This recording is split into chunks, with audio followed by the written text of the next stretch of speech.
Mike Tyson recently opened up about his time spent with Conor McGregor during a visit to Ireland, and his comments quickly caught attention across combat sports. In videos shared on social media, McGregor appeared extremely animated, bouncing from moment to moment. What was that? What was happening? What was happening in that video? Man, this guy is so,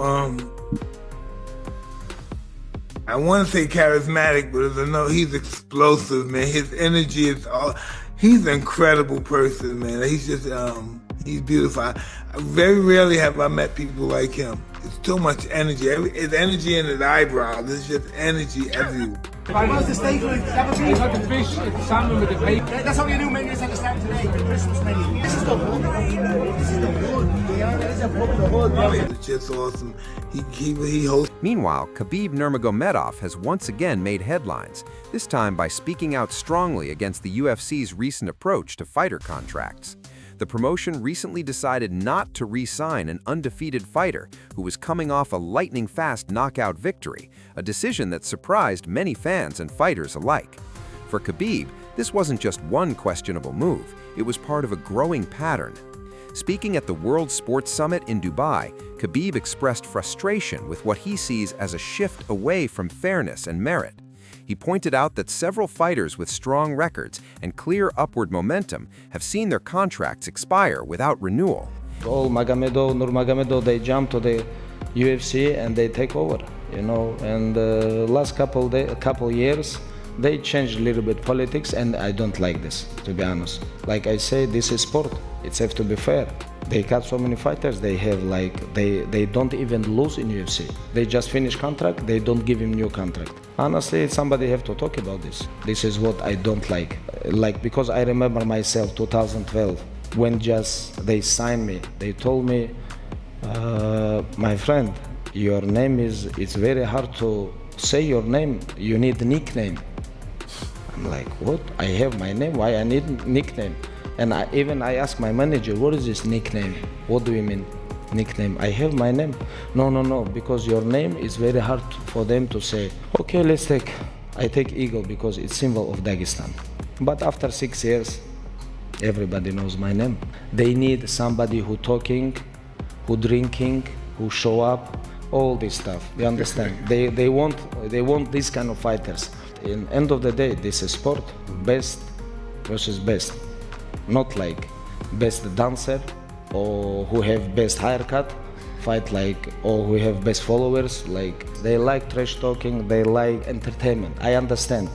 It's have to be fair. From contract controversy, we move to action on the mat. Tensions between Arman Tsarukyan and Shara Magomedov were already high leading into their grappling match on December 30th. Shara initially countered Tsarukyan's takedown attempts by keeping his back against the ropes, neutralizing Arman's wrestling for long stretches. Tsarukyan stayed patient, though, and eventually broke through with a massive lift and slam that brought the crowd to life. From there, Arman continued pressing the action, forcing Shara to stay defensive for much of the round. Despite Tsarukyan appearing to control the majority of the exchanges, the match ended without a declared winner. Afterward, Arman admitted that the size difference played a role. Боролся ты со средним весом, ты чувствовал физическую силу средневеса? Да, конечно, это чуть чувствуется рост. Даже на корпусе первый, когда я на корпус хотел его кинуть, накрылся, потому что чуть непривычно было. Со своим весом я всех бросаю сразу, а тут накрылся и понял, что чуть-чуть надо менять здесь план. Walker recently revealed that his walk-around weight sits at roughly 246 pounds.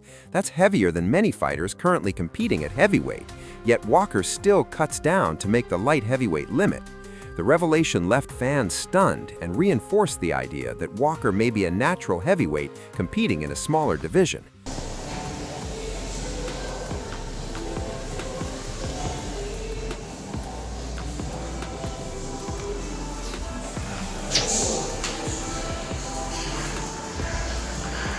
Tem que começar a descer para 93, porque tô pesado.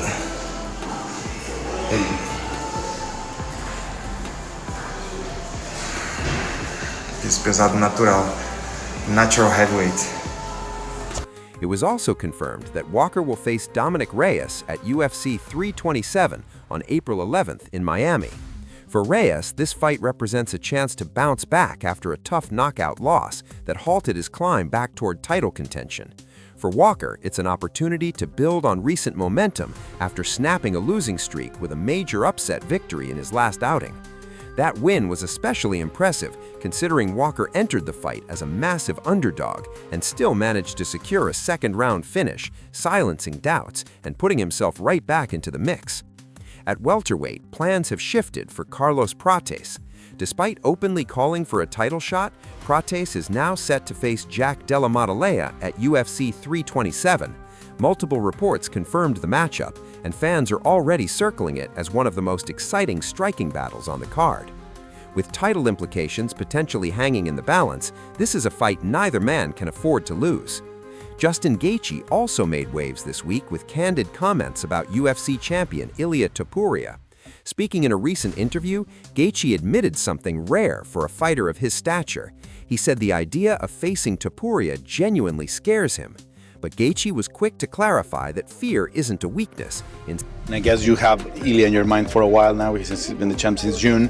So how you picture that fight? How to fight someone like Ilia, who's shown like he has a lot of power, really good boxing. How to approach a fight against Ilia? Yeah, I mean, really, I mean, I trust, my A to B is what I have to trust in. I have to trust in my intuition. I have to trust in my ability to judge distance and time, and and just be there. This sport is so crazy. Anything can happen. There's a reason why we're all on the edge of our seats every fight, because anything can happen at any moment. And so, again, it comes down to not making mistakes against a guy like that.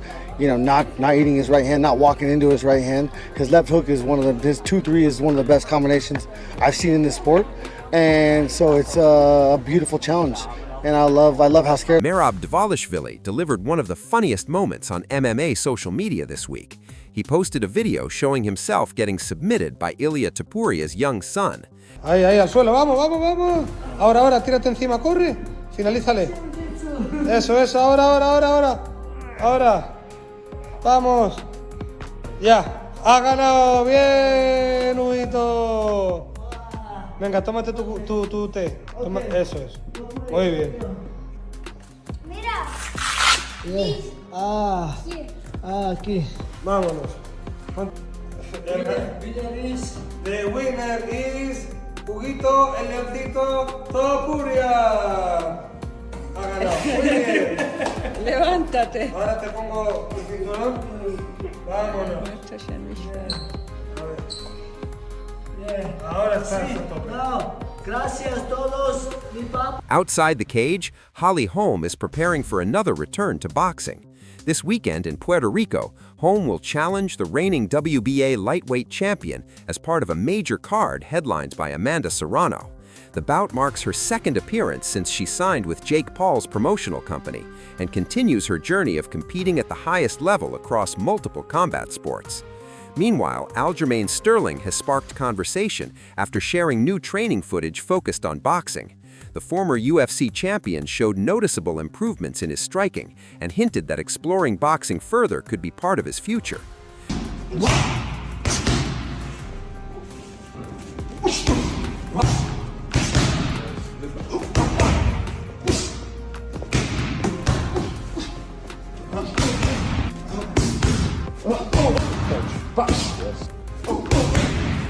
Yuri Prochazka also dropped fresh training clips, and fans quickly noticed how fast and sharp he looked.